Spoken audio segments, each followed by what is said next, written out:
Kuwait விமான நிலையத்தில் Iran தாக்குதலை நடத்தியுள்ளதால் விமான சேவைகள் முற்றிலுமாக இடைநிறுத்தம் செய்யப்பட்டுள்ளது. ஈரானுக்கும் அமெரிக்காவுக்கும் இடையே தீவிரமடைந்து வரும் மோதலில் சிக்கியுள்ள வளைகுடா நாடுகளில் குவைத் மாறியுள்ளது. குவைத் போரில் நேரடியாக பங்கேற்கவில்லை என்றாலும் அதன் முபலாய முக்கியத்துவம் வாய்ந்த அமைவிடம் அமெரிக்க இராணுவ மையங்கள் அங்கு அமைந்திருப்பதால் அது ஈரானின் தாக்குதலுக்கு இலக்காகியுள்ளது. ஈரானிய ஏவுகணைகள் மற்றும் ட்ரோன் மூலம் குவைத் சர்வதேச விமான நிலையமானது இன்று காலை தாக்கப்பட்டுள்ளது.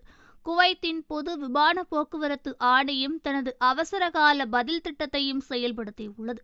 இந்த தாக்குதலில் பலருக்கு காயங்கள் ஏற்பட்டதாகவும் விமான நிலையங்களும் சேதமடைந்துள்ளதாகவும் கூறியுள்ளது. மேலும் குவைத் சர்வதேச விமான நிலையத்தின் டெர்மினல் ஒன்றில் இந்த தாக்குதல் நடத்தப்பட்டதாகவும் இதனைத் தொடர்ந்து பயணிகள், விமான நிலைய ஊழியர்கள் மற்றும் முக்கிய உட்கட்டமைப்புகளை பாதுகாக்கும் நோக்கில் அவசரகால நெறிமுறைகளை அதிகாரிகள் உடனடியாக செயல்படுத்தியுள்ளார்கள்.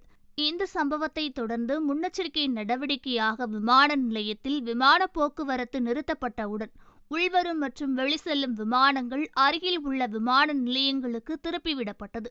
நிலைமை முழுமையாக மதிப்பிடப்பட்டு விமான நிலைய செயல்பாடுகள் பாதுகாப்பாக மீண்டும் செயல்படும் வரை இந்த தற்காலிக மூடல் தொடரும் என அதிகாரிகள் தெரிவித்துள்ளார்கள்.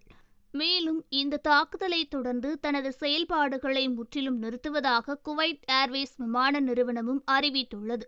மேலும் விமான நிலையத்தின் டெர்மினல் 1 மற்றும் டெர்மினல் 4 உள்ள குவைத் தேசிய வங்கியின் வங்கி கிளைகளும் தற்காலிகமாக மூடப்பட்டுள்ளது என்பதும் குறிப்பிடத்தக்கது.